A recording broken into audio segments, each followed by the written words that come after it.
প্রশ্ন কেন এত ভয় কেন? বাহিনী, কেন্দ্রীয় বাহিনী তো ভোটে বরাবরই আসে, এত ভয় কেন?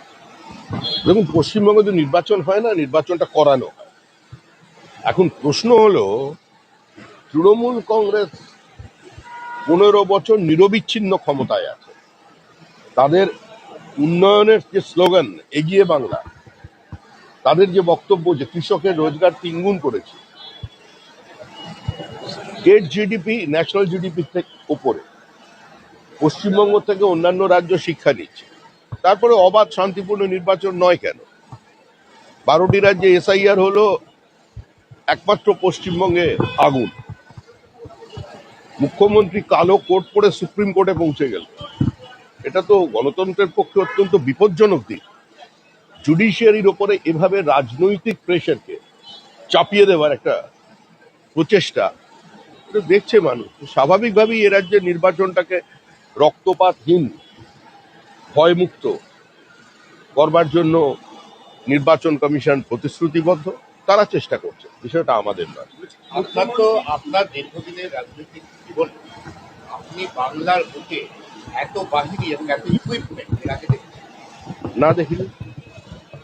আমি বাংলার বুকে এটাও দেখিনি যে কোনো আদিবাসী মহিলা বিজেপিকে ভোট দেওয়ার অপরাধে মাথা কামিয়ে নাকখত দিতে দিতে গ্রামে ঢুকতে হয়েছে। এটা দেখিনি যে বিজেপি নির্বাচনে প্রার্থী হবার পর তাকে বাধ্য করা হয়েছে 5 লক্ষ টাকা জরিমানা দিয়ে তার বাড়িতে ঢুকতে।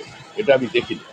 আমি আমার জীবনে এটাও দেখিনি যে দেশের রাষ্ট্রপতিকে একটা সামান্য ময়দান পর্যন্ত প্রোভাইড করা হবে না, তাকে সমস্ত সিকিউরিটিকে ধূলিসাৎ করে দিয়ে একটা গলির মধ্যে নিয়ে গিয়ে তার প্রোগ্রাম হবে। এটা দেখা যায়।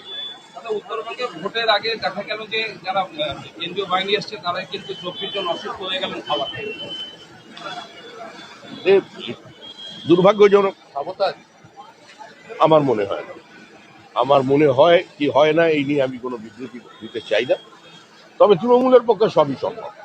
এগিয়ে বাংলা তো গাড়ি তল্লাশি নিয়ে কমিশনকে চোখ মমতা, তার গাড়ি কেন্দ্রীয় বাহিনীকে যে তল্লাশি করতে গিয়েছিলেন দাবি করেছেন তৃণমূল। মমতা বন্দ্যোপাধ্যায় অনেক কিছু দাবি করছেন। দেখুন, ওনার দাবি 80-র দশক থেকে মানুষ হচ্ছে। উনি গৃহীত, পরীক্ষিত এবং এই মুহূর্তে পরিত্যক্ত। এই মুহূর্তে তার বক্তব্য, তার দলের বক্তব্য, তার আক্রমণ, এর কোনো প্রতিষ্ঠা জনমনে নেই।